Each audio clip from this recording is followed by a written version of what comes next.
Assalamualaikum warahmatullahi wabarakatuh. Dalam video explainer kali ini, kami dari kelompok 7 akan menjelaskan prinsip-prinsip pemilihan media pembelajaran. Sebelum kita mulai pematerian, perkenalkan masing-masing dari kelompok kami. Yang pertama ada saya sendiri, yaitu Nadia Nur Afiani dengan NIM 2004016 absen 24. Lalu ada Alam Jinastiar dengan NIM 2007792 nomor absen 38. Lalu ada Nabil Bagi Ramadan dengan NIM 2003959 dengan absen 21. Let's check it out. Yang pertama, latar belakang. Dewasa ini perkembangan teknologi sangatlah cepat. Tidak ada yang dapat menahan perubahan zaman yang begitu cepat dan mengiring secara tidak sadar kehidupan pun berubah. Media pembelajaran merupakan sarana untuk penyampaian informasi dari guru kepada siswa.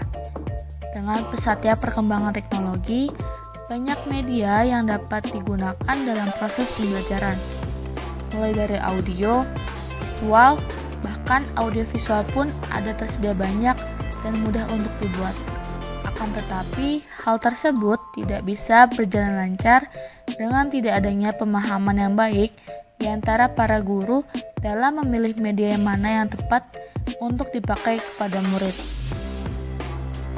Selanjutnya yaitu terdapat permasalahan. Yang pertama, belum adanya sarana dan prasarana yang memadai terutama pada bidang ICT. Yang kedua, pemahaman guru terhadap ICT yang kurang. Yang ketiga, belum meratanya pemahaman guru terhadap media pembelajaran dan bagaimana menerapkan dan memilih medianya. Selanjutnya ada beberapa solusi. Yang pertama, pemenuhan sarana dan prasarana yang bisa menunjang dari dana yang didapat dan dilakukan dengan semaksimal mungkin. Lalu yang kedua, guru sebaiknya mengikuti pelatihan atau seminar untuk menambah skill dan pengetahuan mereka tentang ICT. Lalu yang ketiga, guru sebaiknya mengikuti pelatihan atau seminar untuk menambah skill dan pengetahuan mereka tentang media pembelajaran agar dapat memiliki penempatan yang baik dalam memilih media pembelajaran. Lalu, ada framework teori yang terdiri dari pengertian ICT, manfaat teknologi informasi dan komunikasi, sasaran ICT, serta prinsip penggunaan ICT. Metode penelitian. Pada penelitian ini, peneliti menggunakan pendekatan kualitatif deskriptif. Metode penelitian kualitatif digunakan untuk meneliti suatu objek, di mana peneliti berperan sebagai instrumen kunci. Lalu data atau informasi yang didapat dikumpulkan melalui teknik triangulasi, kemudian dianalisis secara induktif atau kualitatif. Pada penelitian kali ini, kami mendapatkan dua narasumber, yaitu yang pertama dari SDN Bojongkoneng dengan Ibu Wanda Nurfalah Utama, mengajar di kelas 3 dengan alamat sekolah Jalan Raden Umar Wirahadikusuma, kilometer 02, Cikoneng, Kecamatan Ganes, Kabupaten Sumedang dengan akreditasi sekolah B. Lalu narasumber 2 yaitu dari SDN Karamulya dengan Bapak Debi yang mengajar di kelas 4 dengan alamat sekolah Dusun Kaduheuleut, Desa Kadowulung, Kecamatan Situraja, Kabupaten Sumedang yang akreditasi sekolahnya B. Baik, yang selanjutnya yaitu ada triangulasi. Triangulasi pada hakikatnya merupakan pendekatan multimetode yang dilakukan peneliti pada saat mengumpulkan dan menganalisis data. Pada penelitian ini, peneliti menggunakan triangulasi sumber data. Triangulasi sumber data sendiri adalah menggali kebenaran informasi tertentu melalui berbagai metode dan sumber pengecekan data. Oleh karena itu, peneliti melakukan wawancara dan juga memberikan angket atau kuesioner terhadap narasumber dan sekolah yang berbeda, sehingga peneliti dapat mendapatkan informasi atau data yang bisa diolah nantinya akan menjadi dasar untuk kesimpulan mengenai penggunaan ICT dan media pembelajaran. Tabel triangulasi yaitu tabel yang di dalamnya berisikan pertanyaan-pertanyaan yang dibuat oleh para peneliti Kemudian ada juga jawaban dari para narasumber. Di sini narasumbernya yaitu guru SDN Bojongkoneng dan guru SDN Karangmulia. Apa saja yang ditanyakan dalam tabel triangulasi tersebut, yaitu tentang sekolah dan penggunaan ICT di sekolah. Selanjutnya yaitu permasalahan dan solusi. Yang pertama yaitu permasalahan yang peneliti temukan pada dua narasumber, yaitu yang pertama sarana dan prasarana yang belum memadai. Hal ini merupakan hal yang umum terjadi pada setiap sekolah, apalagi untuk sekolah yang ada di pelosok, di mana kurang meratanya pembaruan sarana dan prasarana yang sangat berpengaruh terhadap perkembangan belajar. Kemudian yang kedua, sumber daya manusia. Yang ketiga, yaitu perkembangan zaman yang serba digital dan semakin canggih mengharuskan tenaga pendidik untuk terus berinovasi dan meningkatkan standar kompetensinya dalam mengajar. Hal ini karena dunia pendidikan pun harus mengikuti perkembangan teknologi serta tidak tertinggal oleh zaman. Namun, permasalahan yang ada adalah SDM yang belum mahir dalam penggunaan hal-hal tersebut.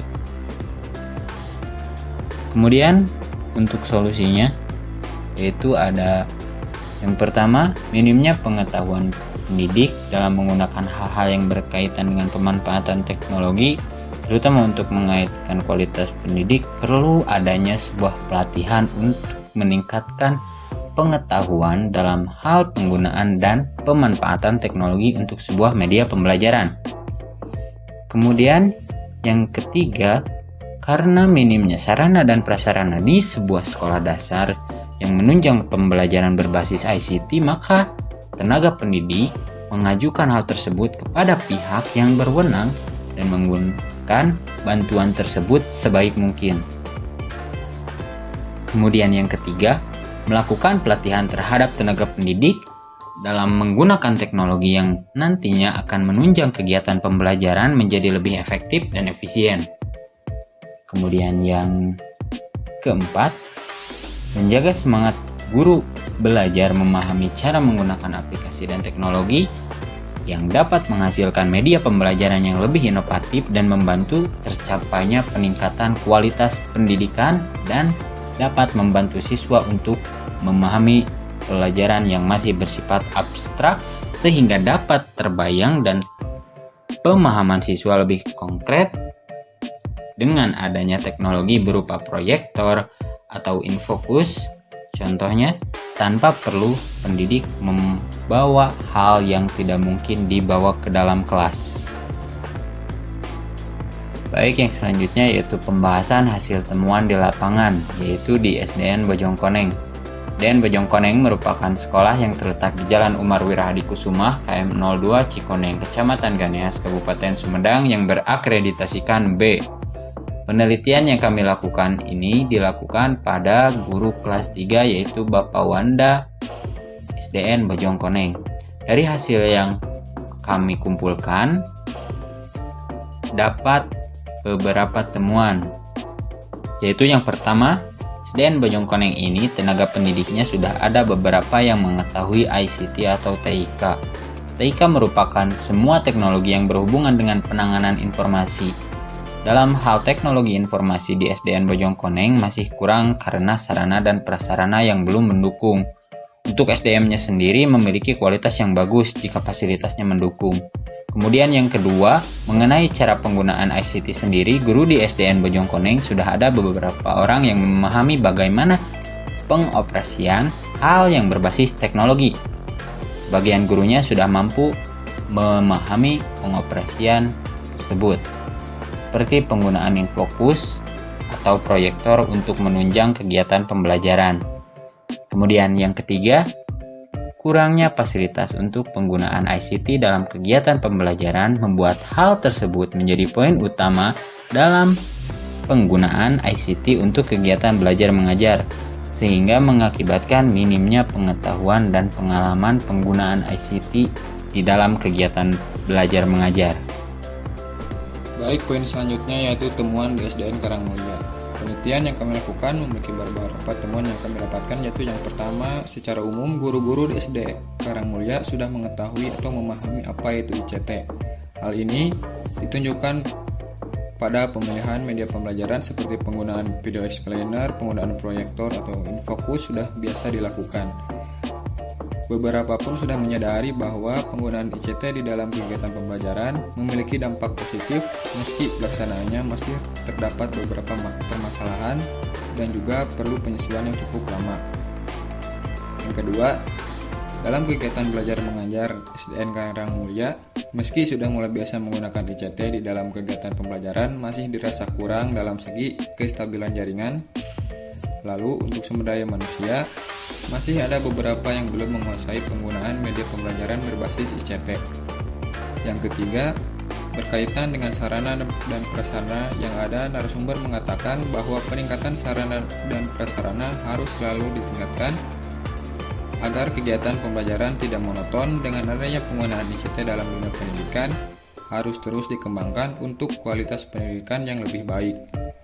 Yang keempat, tidak hanya dalam bentuk sarana dan prasarana, narasumber menegaskan bahwa pengetahuan guru itu sendiri dalam penggunaan media pembelajaran berbasis teknologi masih memerlukan waktu untuk memahami dan menggunakan media pembelajaran berbasis teknologi tersebut.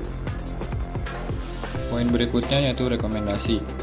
Berikut beberapa saran atau rekomendasi dari peneliti untuk hasil temuan yang didapatkan dalam penggunaan ICT untuk media pembelajaran, yaitu sebagai berikut. Yang pertama, sekolah menyampaikan beberapa fasilitas yang perlu diperbaiki atau diadakan di sekolah tersebut untuk penggunaan media pembelajaran berbasis teknologi di sekolah itu kepada pihak yang berwenang di dalam dunia pendidikan. Yang kedua, dilihat dari permasalahan yang didapat peneliti terhadap penggunaan ICT ini, pihak sekolah perlu mengadakan pelatihan terhadap guru kelas dalam pemanfaatan perkembangan teknologi yang semakin maju dan serba digital. Meski hal tersebut memerlukan waktu yang cukup banyak, tetapi demi kemajuan dunia pendidikan, hal itu perlu dilakukan. Poin selanjutnya yaitu produk yang dihasilkan. Dari hasil permasalahan yang ditemukan atau yang terjadi, produk yang akan kami buat adalah SAC yang akan memungkinkan untuk siswa menjadi lebih semangat dalam belajar dan guru menjadi lebih kreatif, dan ini bisa jadi solusi media yang memiliki kemungkinan besar berdampak pada kemampuan siswa dan guru. Dengan harapan produk ini bisa menyelesaikan masalah atau mengurangi permasalahan yang sedang terjadi pada saat ini di sekolah-sekolah tersebut. Poin selanjutnya yaitu before after. Sudah diketahui bahwa masalah yang terjadi di sekolah terlibat dengan media pembelajaran dan ICT, maka dari itu sesudah produk jadi, maka akan terbentuk siswa yang cerdas dan memiliki semangat belajar dan akan melek teknologi yang ada sekarang. Guru akan menjadi lebih kreatif dan bisa memilih mana media yang baik untuk siswa ini dan akan berdampak besar. Hal tersebut tentunya bisa mempengaruhi hasil belajar siswa dan akan lebih maksimal pencapaiannya. Poin selanjutnya yaitu kesimpulan. Dari pembahasan dan hasil temuan masalah dapat disimpulkan bahwa guru dalam pemahaman ICT di sekolah masih belum merata dengan baik, dikarenakan adanya faktor lain seperti kekurangan sumber belajar dan sarana prasarana yang kurang memadai, serta kekurangan pemahaman dalam memilih media pembelajaran yang mampu menjadikan siswa untuk menjadi lebih semangat belajar. Hal ini tentu saja berpengaruh terhadap hasil pembelajaran siswa itu sendiri. Dengan adanya hal itu, maka berbagai pihak yang terlibat dalam dunia pendidikan harus memperhatikan apa yang diperlukan oleh para guru untuk meningkatkan kualitas anak dalam belajar dan mencapai tujuan pembelajaran dengan maksimal. Baik, sekian yang kelompok kami dapat sampaikan. Mohon maaf apabila ada kesalahan. Wabillahi taufiq wal hidayah. Wassalamualaikum warahmatullahi wabarakatuh. Terima kasih.